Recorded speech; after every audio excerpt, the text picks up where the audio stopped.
أعوذ بالله من الشيطان الرجيم. بسم الله الرحمن الرحيم. Au nom d'Allah, le clément, le miséricordieux. 11e partie du résumé de Masalikul Jinan, les itinéraires du paradis. Traité de soufisme, écrit par Cheikh Ahmadou Bamba Mbacké. Fukkeel ak benn xaaj tënk Masalikul Jinan, yoon ngir jëm aljana. Cheikh Ahmadou Bamba taalif ko muy jàngale ci tasawuf. Le cheikh dit: sache que le jeûne ne consiste pas seulement à s'abstenir de manger et de boire. Ne t'abuse pas. Sëriñ bi wax na ne da nga xam ne koor nekkul ne bañ a lekk ak bañ a naan kese la, bul woru. Que de jeûneurs parmi les gens qui n'auront de leur jeûne que la faim et le soif. Nee na bëriwaan na kuy woor ànd ak mbooloo mi te xiif ba coono bi rekk la ciy am. La pratique du jeûne doit occuper tous les membres, tous les organes qui doivent s'abstenir de tout ce qui entache le jeûne. Nee na woor soo ko defee sa cër yépp day woor. lépp loo xam ne cër bi da ko war a bàyyi rekk say cër bàyyi ko, loolu mooy dëggi-dëggi koor.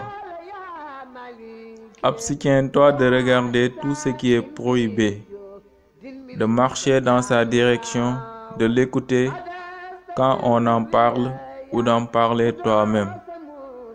De même, le jeûneur doit s'abstenir de toute mauvaise pensée, au même titre que le manger et le boire. Nee na ni nga bàyyee lekk ak naan, noonu ngay bàyyee xool lu araam ak dox ko, mbaa déglu ko mbaa wax ko. bépp xalaat bu ñaaw bu amul njëriñ nga sori ko. Ne te gave pas trop à l'aube ni au coucher du soleil. N'abuse pas des mains, cela te prive force récompense. Nee na jamono ji ngay woor nag na nga yemale sa ndogu ak sa xëdd, waaye bu lekk lu ëpp ba sa biir fees dell.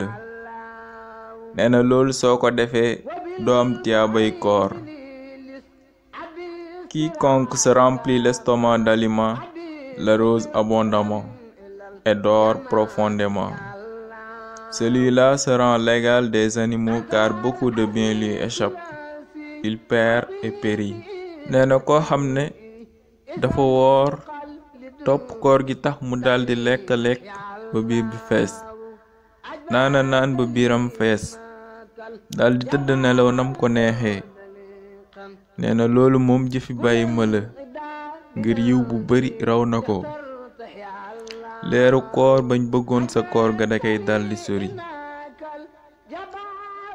Certains mangent comme un taureau au moment de la rupture et à l'aube, jusqu'à ce que son ventre devienne lourd et son cœur obstrué et assombri. Détourné de la sorte de la mention d'Allah, il croit avoir jeûné mais n'obtiendra rien le jour de la résurrection. Qu'Allah nous préserve d'illusions et de tout ce qui nuit dans le monde. Nee na ña nga xam ne daal buñ wooree dañuy lekk lu ëpp, naan lu ëpp ci waxtu ndogu ak ci waxtu xëdd, ba seen biir diis lool, seeni xol nekk lu ñu gàllankoor wolis tudd seen boroom. Nee na defe nañ ne woor nañu, waaye duñu am dara ci seen koor googu bis penc ci tiyaaba. Nee na yàlla nañu sunu boroom musal ci ak woru ak ci lépp loo xam ne dana lore sa jamono ya. Chapitre du wird. Si tu ignores l'histoire des wirds, sache que l'objectif en est fort important. Lii ay dog la ci wird. Nee na su fekkee da nga umpale mbiru wird, xamal ne lu am solo la, lu rëy maanaa la. La place qu'il occupe dans la pratique pieuse se situe parmi les plus éminents actes de dévotion aux yeux de tous.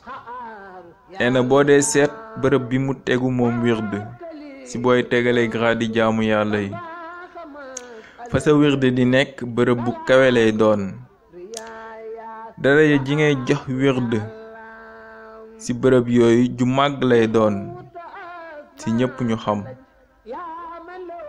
Sa définition d'après les informateurs inspirés, c'est un acte d'adoration déterminé dans un temps régulier. neena dëggi wird nag mooy jaamu yàlla goo xam ne dañ ko sàkkal fi mu tàmbale sàkkal ko fi mu yem sàkkal ko waxtu boo xam ne soo ci àggee def ko. Et le vocable dérive du mot wird qui signifie stationner sur un point d'eau pour boire ou puiser. neena baatu al wirdu mi ngi bàyyeekoo ci al warada di firi dem na rooti sa ndox mu. Chaque wird conduit le pratiquant vers l'enceinte scellée d'Allah sans déviation. neena wird bu nekk day yóbbu taalibe ba ko yore ci payib yàlla bu sell ba du jàdd ak moom fenn. Peu importe que ce wird vienne d'Al Jilani, Cheikh Abdul Khadr, de Ahmad Al-Tijani ou d'un autre parmi les khud, qu'Allah soit satisfait d'eux, car ils sont tous dans la bonne direction. Chacun d'eux appelle les aspirants et les incite à l'adoration du maître du trône, où qu'il soit. neena moo xam wird bi day wird Qadr bàyyeekoo ci Cheikh Abdul Khadr Al Jilani wala muy wird Tidiane bàyyeekoo ci Cheikh Ahmad Al Tijani wala muy wird keneen ci kilifa yi. neena bu mu ci mën a doon rekk wird bu baax la ndax ñoom ñëpp ay gaay yu baax lañ ñoo xam ne ci njub rekk lañu nekkoon. képp ci ñoom dana woo taalibe jëm ci topp borom aras ci njub. Tous les wirds sont dans la rectitude et la probité. Garde-toi d'en mépriser ou d'en critiquer aucun dans ta vie. neena kilifa yooyu mu tudd yépp kilifa yu baax lañ yoo xam ne dañoo juboon ba noppi tey jubale. kon na nga ci moytoo reetaan kenn baa nga ci weddi kenn. na nga leen boole màggal ñoom ñëpp te yàlla tax. Nous allons nous en arrêter là, la suite dans une prochaine vidéo inchallah. di leen dig daje beneen yoon inchallah ci beneen vidéo. jërë ngeen jëf.